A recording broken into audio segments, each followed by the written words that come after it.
안녕하십니까. 오라클 클라우드의 새로운 소식을 쉽게 전달해드리는 OCI 읽어주는 곰돌스의 24번째 시간입니다. 저는 이번 주도 역시나 진행을 맡은 자바 읽어주는 남자 아빠곰이고요. 안녕하십니까, 베어메탈입니다. 안녕하세요. 민수아빠입니다. 안녕하세요. 곰돌입니다. 네, 오늘은 방송 관련 공지사항이 있어서 먼저 말씀드리겠습니다. OCI 읽어주는 곰돌스가 다음 회가 25회입니다. 한 달에 4주로 잡으면 6개월이 되는 시점이에요. 곰돌스에서도 그동안 방송을 회고하면서 각종 데이터와 고객 피드백을 받아서 25회에 개편을 진행하려고 합니다. 곰돌스가 좀 더 편한 방송이 되도록 노력하려고 포맷도 바꾸고 처음 클라우드 들어오시는 분들에게도 친근한 클라우드 방송이 되도록 개편을 합니다. 출근할 때, 잠깐 버스 기다릴 때 들을 수 있는 편한 클라우드 정보 채널로 가고자 좀 더 쉽게 이해하기 좋고 가볍게 접근합니다. 부담 없이 들으시고 연관 컨텐츠들 심도 있게 공부하실 수 있도록 하겠습니다. 오늘도 시작해 보겠습니다. 첫 번째 소식은 전 중동과 맞짱 뜨고 있는 이스라엘 소식인데요. 곰돌님, 무슨 소식입니까? 네, 안녕하십니까. 곰돌입니다. 첫 번째 소식은 이스라엘 예루살렘에 리전이 새롭게 오픈했다는 소식을 전해드립니다. IT 강국이죠, 이스라엘은. 특히 보안 분야나 AI, 블록체인 등의 첨단 기술이 발달되어 있고요. 방산 분야에서도 상당한 기술력을 자랑하고 있죠. 오, 거기 밀떡들이 그냥 엄지척하는 아이언돔? 아이언돔 그런 거 끝내주는 거 있지 않습니까? 네, 맞습니다. 예. 실전을 통해서 기술을 발전시켰다라는 얘기가 있는데요. 날아오는 미사일을 미사일로 격추하는 그 아이언돔 방어체계 기술은 꽤 유명하죠. 배치된 10년 동안에 약 5,000발 이상의 로켓이 날아왔는데요. 그 중에 90% 이상을 요격했다고 하네요. 우리나라와도 기술 교류가 상당히 활발합니다. 아, 근데 하마스 로켓은 뭐 발당 몇백만 원인데 그거 한 발당 몇천만 원이잖아요. 이거 막아도 손해 아니에요? 네, 맞아요. 그것 때문에 문제가 많더라고요. 이게 뭐 깡통 로켓을 일부러 보낸다는 얘기도 있어요. 그러니까 비용이 많이 나오라고. 뭐 유튜브 보니까 마을 어귀에 이렇게 그 로켓이 날아들어요. 근데 폭발을 안 하더라고요.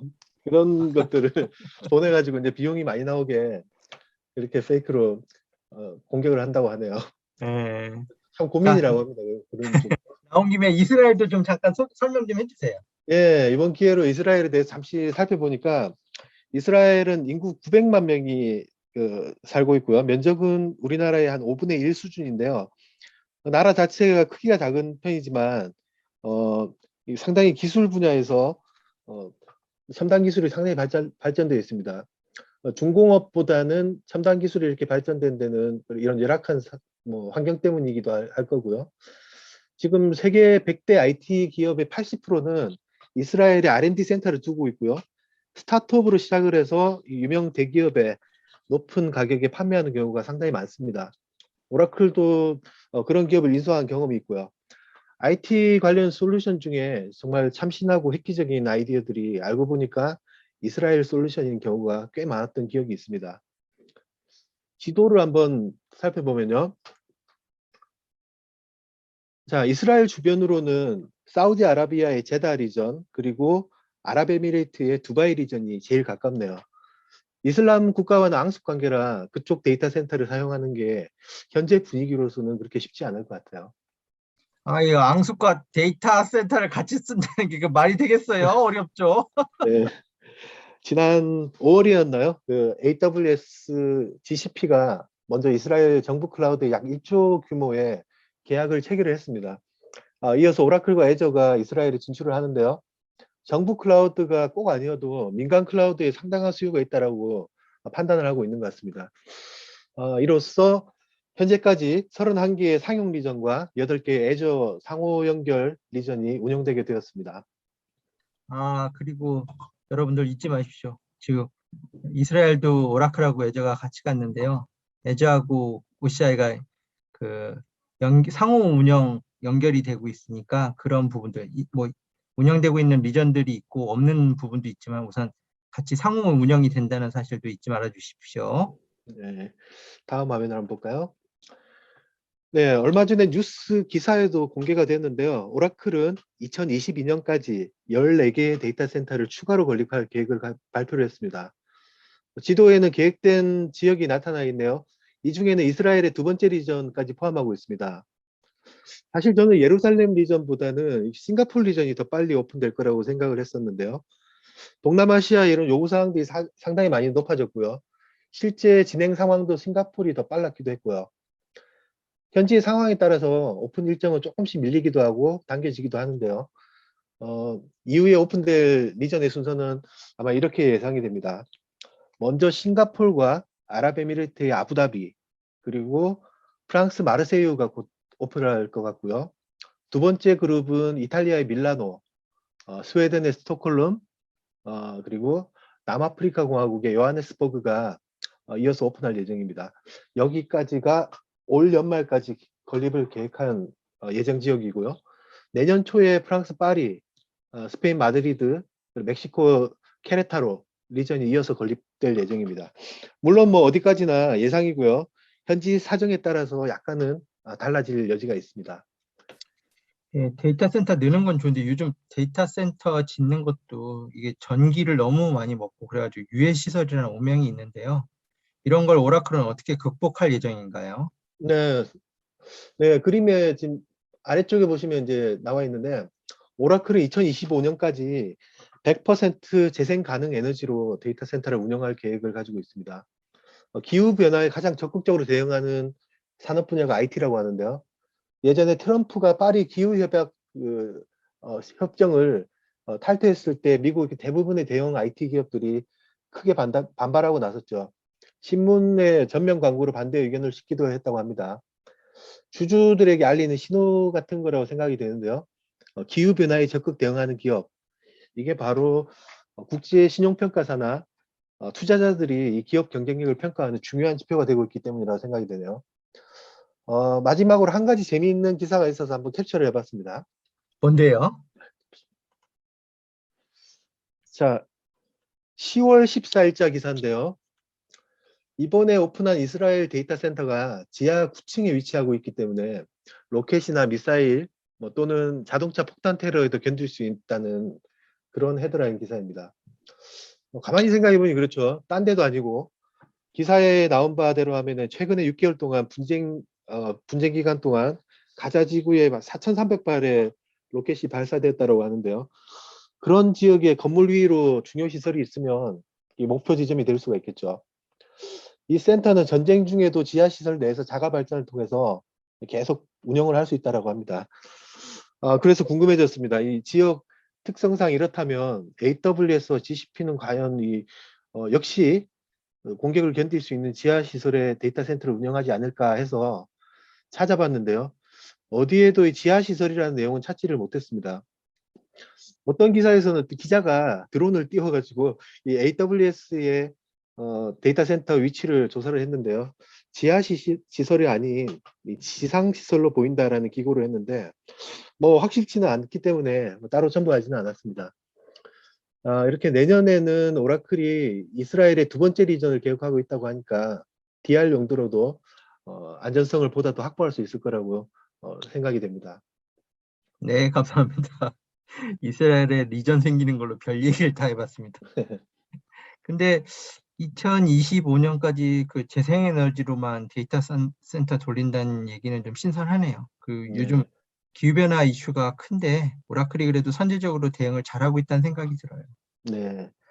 저희가 이제 저희 이거를 조사를 하면서 그린피스 사이트에 가보니까 우리가 예전에 뭐 선거 기간에 신재생에너지 이런 얘기를 많이 했었죠. 그리고 재생에너지, 그리고 지금 나와 있는 용어는 재생 가능 에너지로 돼 있어요. 그래서 약간마다 조금씩 다 차이가 있더라고요. 재생 가능 에너지라고 지금 하는 거는 우리가 태양열이나 수력 또는 여러 자연계에서 바로 풍력이라든지 조력이라든지 이런 것들이 한번 내가 쓰고 나면은 그 상태가 다시 수집을 할 수 있는 상태로 재생이 가능한 에너지가 되는 거죠. 태양열을 오늘 수집했다가 내일도 또 태양열이 또 나오듯이 그런 에너지를 재생 가능 에너지라고 하고요. 재생 에너지는 또 예를 들면 한 번 만들어졌던 거를 다시 태워서 또 나오는 그런 걸 또 재생에너지라고 하고요. 신에너지라고 하는 건 우리가 화석연료가 아닌 뭐 원자력부터 해가지고 뭐 여러 지금 풍력이나 이런 것들을 다 포함한 그 의미이기 때문에 지금은 신재생에너지라는 말이 국제 규범에 맞지가 않는다고 합니다. 그래서 재생 가능 에너지가 맞는 용어로 사용되고 있는 걸 확인했습니다. 예, 감사합니다. 베어메탈인데요. 네. 네, 방금 전에 그 재생에너지와 관련된 데이터 센터 건으로다가 저도 생각이 나서 하나 말씀을 드리자면 요새 그 각 기업들이 ESG 경영을 한다고 해서 이 환경과 관련된 부분 그리고 그 탄소 절감과 관련된 부분에서 굉장히 많은 준비를 하고 있다고 하는데요. 지금 저희 오라클 이 데이터 센터뿐만이 아니라 이 다른 클라우드의 여러 벤더들 데이터 센터들도 이런 재생에너지를 가지고 운영하려는 여러 가지 시도들을 하고 있습니다. 어떤 그 업체 같은 경우에는 그 에너지 발열 문제를 해결하기 위해서 이제 그 바닷속에다가 막 그 데이터 센터를 넣기도 하고요. 이런 실험들을 하고 있는데 향후에 아마 이 기업들이 이 탄소 배출 문제라든가 환경 문제 관련해서 이제 규제에 해당되는 부분으로 굉장히 많은 것들이 이 어려움을 겪을지도 모르는데 이게 이제 법률적으로도 그렇고 근데 만약에 이런 클라우드를 쓰고 이런 것들을 활용하는 것만으로도 아마 그런 부분에서 자체 데이터 센터를 운영하면서 이러한 ESG와 관련된 부분의 규제라든가 이런 부분들을 생각하시는 것보다 아마 클라우드로 센터를 이런 재생에너지를 운영하는 센터를 이용함으로써 그런 규제를 벗어날 수 있는 그러한 부분들도 있을 것 같습니다. 그래서 아마 클라우드 업체들이 이런 부분에서 굉장히 신경을 많이 쓰고 열심히 이런 부분들 연구를 하고 있는 것으로 제가 알고 있습니다. 이런 부분들도 아마 참고하셨으면 되게 좋을 것 같습니다. 네, 감사합니다. 네, 감사합니다. 자, 다음은 제가 이제 금융권 시스템 만들 때 항상 이슈됐던 그 디제스터 리커버리에서 제가 제일 원픽으로 뽑았던 솔루션인 골든게이트 이야기인데요. 베어메탈님, 오늘 무슨 소식입니까? 예, 제목은 New Release for Golden Gate 이렇게 나와 있습니다. 근데 사실 실제 내용은 OCI 골든 게이트의 새로운 기능 추가라고 얘기를 해야지 됩니다. 물론 해당 사이트는 이제 오라클 클라우드 인프라스트럭처의 새로운 릴리즈를 알리는 사이트이기 때문에 당연히 이렇게 표현을 하면 이제 온프레미스 솔루션의 신기능이 아니라 클라우드 솔루션으로서의 골든 게이트에 대한 새 소식이기 때문에 이러한 이 해당 제목에 대한 상세 내역을 가만히 보시면 그 내용이 오라클 클라우드 인프라스트럭처와 관련된 내용이다라는 것을 확인하실 수가 있는데요. 이 화면을 보시면 앞서 말씀드린 것처럼 뉴 릴리스 포 골든 게이트라고 했지만 이 내용상에 상세 내용을 치고 들어가 보시면은요 이렇게 OCI 골든 게이트라고 돼 있죠. 제가 여기서 한 가지 좀 말씀드리고 싶은 게 하나 생겼습니다. 오늘 이 새로운 기능에 대한 부분은 간단한 내용이거든요. 업그레이드 히스토리와 관련된 부분으로 콘솔에서 확인할 수 있는 그런 부분인데요. 이번 기회에 한번 그 골든 게이트에 대한 솔루션 특징을 한번 보고 거기에 대한 내용 한번 짚어보는 그런 기회가 되면 어떨까 싶어서 제가 말씀을 드리겠습니다.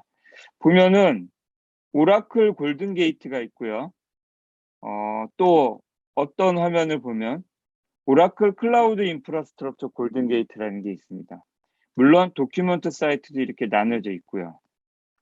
앞서 말씀드린 오라클 골든 게이트는 저희가 예전에 알고 있던 온프레미스 상의 오라클 골든 게이트라고 생각하시면 되고요.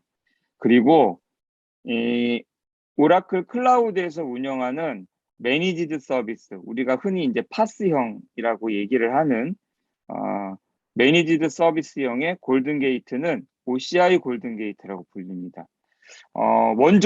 원조집은 오라클 골든게이트가 이제 원조가 될 거고, 온프레미스로부터 예전부터 개발해 왔던 솔루션이 오라클 골든게이트일 거고요. 이것이 이 파스 형태의 그런 서비스로 제공되는 것은 헷갈리시겠지만 오라클 클라우드 인프라스트럭처 골든게이트, 그러니까 OCI 골든게이트, OCI 지지라고도 표현을 합니다.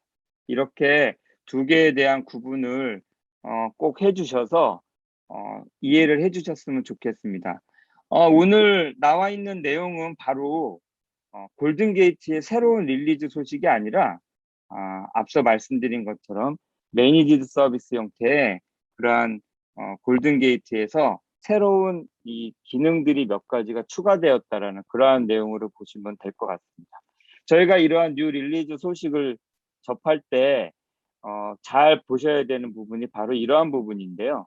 저희가 이제 어떤 기능이 추가됐다라고 하는 부분들은 이 클라우드 상에서 원래 솔루션 기능은 있는데 거기에 편의적인 어떤 기능들, 예를 들면 유저에게 더 많은 정보를 준다거나 아니면 자동화를 할 수 있다거나 이러한 기능을 추가하는 릴리즈도 있을 거고요. 또 하나는 클라우드 구조에서만 발생되는 구성상의 제약 조건들을 없애는 기능들이 있습니다. 예를 들면 온프렘에서는 다 잘 되던 기능인데 클라우드에서 구현을 하다 보면 어떤 제약 조건 때문에 안 되던 기능이 이렇게 새롭게 나올 수 있는 그러한 기능이 될 거고요.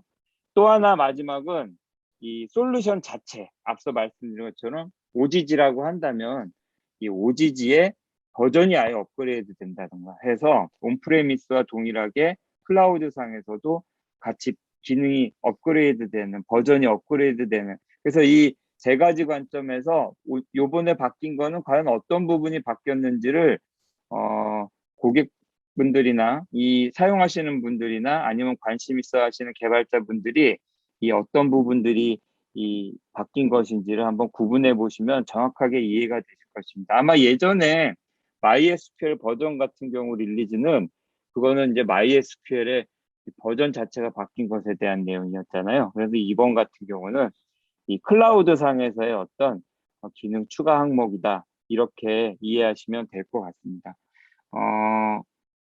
지금 나와 있는 그런 이 변화에 대한 부분은 크게 업그레이드 히스토리 부분, 앞서 말씀드린 것 부분이랑 거기에 대한 API에 대한 부분, 그리고 퀵 스타트라고 그래서요. 이게 쉽게 고객이 빨리 어떤 구성을 할 수 있게끔 하는 그러한 메뉴들이 있는데 그러한 부분에서 이제 두 가지 이 부분이 추가가 되었다. 이 부분은 향후에 한번 들어가셔서 내가 이러한 비슷한 구성을 할 때 어떠한 것들을 방법에 의해서 절차에 의해서 할 수 있는지에 대한 부분들을 찾아가는 그러한 부분이기 때문에 참조하시면 될 거고요. 앞서 말씀드린 것처럼 두 개의 이 추가된 부분 이외에도 다른 여러 가지 퀵스타트가 있습니다. 이런 부분들 한번 참고하시면 각각의 구성에 대해서 어떻게 이렇게 예를 들면 지금 보신 것처럼 온프레미스에서 이제 이 OCI로다가 전달할 때 어떤 식으로 다 할 것이냐 이러한 부분들 다 참고하실 수가 있습니다. 예전에 저희가 여러 번 설명드렸는데 또 라이브 랩스라는 게 있죠. 그래서 이 해당되는 부분들은 이 라이브 랩스를 참고하시면은 공짜로다가 어떤 세미나 형태의 그런 핸즈온 교육도 자기가 본인이 실습을 하실 수가 있으니까 이러한 부분들 참고하셨으면 좋겠습니다. 네, 감사합니다. 요즘 다들 AI다, 머신러닝이다 난리가 나서 아주 각광받는 분야가 있는데요. 그 데이터의 라벨링하는 분야입니다. 이것도 AI 이용하는 방안들도 나오고 라벨링만 전문으로 하는 회사들이 이제 투자를 100억대를 받는 경우도 봤는데요. 이번 OCI에는 이런 핫한 부분에 어떤 서비스가 추가되었나요? AI 눈깔 붙이기라고 하는데 이거 좀 쉬워지나요? 민수 아빠님? 네, 아마도 AI 눈깔 붙이기라고 말씀하셨는데요. AI 눈깔 붙이기 작업이 조금은 쉬워질 것 같습니다. 이번 주에는요, OCI 데이터 플랫폼에서요, 데이터 분석가를 위한 그런 서비스가 몇 가지 출시가 됐는데요. 그 세 가지 기능에 대해서 잠시 살펴보겠습니다. 데이터 분석가들에게 물어봤을 때 가장 필요한 요소가 무엇일까라고 세 가지를 꼽으라고 한다면요. 아마도 첫 번째는 무엇보다도 데이터셋, 머신러닝을 사용할 데이터들이 될 것 같고요. 두 번째는 컴퓨팅이라든지 알고리즘 성능을 개선하는 방안, 그리고 세 번째는 어떻게 하면 인공지능 개발 환경을 편리하게 가져갈 것인지 이 세 가지를 얘기할 것 같아요. 이번 주에는요, OCI는 이 세 가지 기능의 적인 업데이트 기능을 발표했습니다. 그 중에서 가장 먼저 주목할 만한 부분은 데이터 레이블링을 처리하는 앞부분에서 고민형 눈깔 붙이기라고 아빠검님께서 말씀하신 그런 레이블링 작업에 대한 기능이 추가됐습니다. 그 머신러닝을 수행하기에 적합한 형태로 데이터를 구조하고요. 각각의 데이터에 대해서 정답인 그런 레이블을 쌍으로 붙이는 작업을 마친 데이터를요. 일반적으로 저희가 데이터셋이라고 합니다. 그래서 인공지능을 개발할 때 가장 많은 시간과 비용이 소비되는 부분이 데이터를 모아서 양질의 데이터를 만들고 거기에 레이블을 설정하는 작업이 될 것 같은데요. 이 작업을 진행하는 OCI 서비스로 새롭게 데이터 레이블링 서비스라는 이름으로 공개가 됐습니다.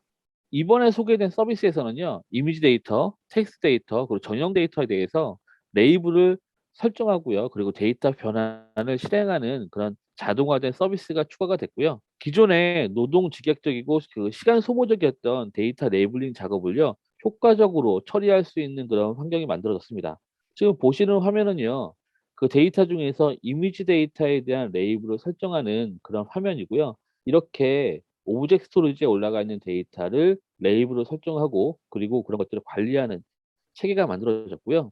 추가적으로 이미지 데이터 같은 것을 만든다 그러면 박싱 작업을 해서 어떤 영역에 어떤 이미지가 들어가 있다라고 하는 부분을 관리해야 되는데요. 이렇게 이미지에 대해서 박싱 작업하는 그 작업들도 효과적으로 처리할 수 있는 그런 웹 UI를 제공하는 형태로 만들어졌습니다. 이런 서비스를 사용하면은요, 아무래도 기존에 있던 그런 데이터셋을 만드는 지루한 작업, 그리고 복잡한 작업들을 상당히 자동화하고 그리고 효율적으로 관리할 수 있는 체계가 마련됐기 때문에 데이터 분석가들에게는 상당히 반가운 소식이 될 것 같아요. 이게 라벨링이나 이런 것들을 할 수 있도록 이제 이런 툴링을 해주는 거에서 그 다음 단계는 그 라벨링을 갖다가 얼마만큼 자동화해 줄 수 있는가의 영역인데 이런 거에 대한 또 릴리즈 계획이나 이런 게 있나요, 혹시? 네, 지금 아빠검님께서 어떻게 보면 그 오토 라벨링과 같은 기능을 말씀하시는 것 같은데요. 네, 현재까지 지원되는 맞습니다. 현재까지 지원되는 부분에 대해서는요. 이미지 데이터일 경우에는 부분적으로 모든 객체를 다 그 지원하진 않지만은요. 이미지를 올렸을 때 거기에 어떤 이미지가 있는지 디텍팅해서 거기에 레이블을 레코멘데이션 해주는 기능까지는 추가가 되어 있고요. 완전 자동화하는 기능은 좀 빠져 있습니다. 이미지로 레이블링을 하면은요. 그건 하나하나의 이미지를 혹은 하나하나의 데이터들을 개별적으로 관리하는 것이 아니라 하나의 파일로 모아서 그런 데이터셋 파일 하나로 만들어서 관리하는 체계로 관리하거든요. 그런 부분에 대해서는 자동화가 되어 있고요. 이 기능을 사용하시면 굉장히 저렴한 비용으로 그런 레이블링을 관리하거나 처리할 수 있는 그런 토대가 될 것 같습니다. 오, 뭐 그 정도만 해도 일손이 많이 좀 줄 것 같아요. 저는 아예 네, 네. 다 진짜 눈알 붙이기 해야 될 줄 알았는데 그래도 그런 오브젝트 레코그니션은 어느 정도 해줘서 이제 작업에 좀 효율성을 좀 추구를 하고 있네요. 작업 시간을 줄인다는 표현을 좀 쓰셨는데요. 그 데이터 과학자들에게 작업 시간을 줄이는 것이요. 데이터 작업이 끝난 이후에는 이제는 어떻게 하면 데이터 알고리즘을 효과적으로 학습시킬까라는 부분이 될 것 같아요. 근데 이 시간을 절약하는 두 번째 요소로 그 알고리즘의 성능을 개선하는 기능이 이번에 추가가 되는데 이 부분 간단하게 소개해 드리겠습니다. 그 전통적인 머신러닝을 수행하시는 그런 데이터 과학자들, 데이터 분석가들이 만약에 파이썬을 선호하신다면요. 파이썬을 선호하는 데이터 분석가들이 가장 많이 사용하는 라이브러리는 사이킨런이라는 것이 될 것 같습니다. 인텔은요, 최근에 파이썬을 최적화하는 기술을 그 CPU 레벨에서 제공하고 있거든요. 그래서 이 기능을 이용해서 그 사이킨런의 성능을 대폭 높일 수 있는 그런 환경을 OCI 데이터 사이언스에서 이제 새로 제공한다는 소식이 나왔고요. 이렇게 인텔이 제공하고 있는 사이킨런의 최적화 환경을 데이터 사이언스에서 아나콘다 환경으로 추가로 제공한다는 소식이 발표됐어요. 파이썬 기반으로 데이터를 분석하시는 데이터 분석가들에게는 상당히 시간을 절약할 수 있는 요소로 다시 한번 확인해 볼 수 있는 그런 요소가 될 것 같습니다. 오, 그래요? 인텔 익스텐션이라는 게 뭔가요? 예전에 인텔이 그 자바 구동에 최적화하는 부분들 뭐 이렇게 자바원에서 많이 소개되곤 했었는데 이번에는 파이썬에 손을 본 건가요? 인텔이요, 그 CPU에 추가적인 인스트럭션을 추가해서 그 자바 애플리케이션의 성능을 높이는 작업을 오라클과 협업해 왔다는 것은 굉장히 유명한 사례인데요. 인텔은 이런 작업을 몇 년 전부터 파이썬에서도 진행해 왔고요. 그 인텔은 파이썬 성능 최적화를 지원하는 원 API AI 분석 툴킷이라는 것을 발표했습니다. 그래서 이 분석 툴킷을 이용해서 scikit-learn, 그리고 XGBoost, numpy, 그 scipy와 같은 주요 파이썬 라이브러리에 대한 최적화를 진행해 왔고요. 이 기능을 사용하면 알고리즘별로 굉장히 큰 그 성능 향상이 보인다고 그래요.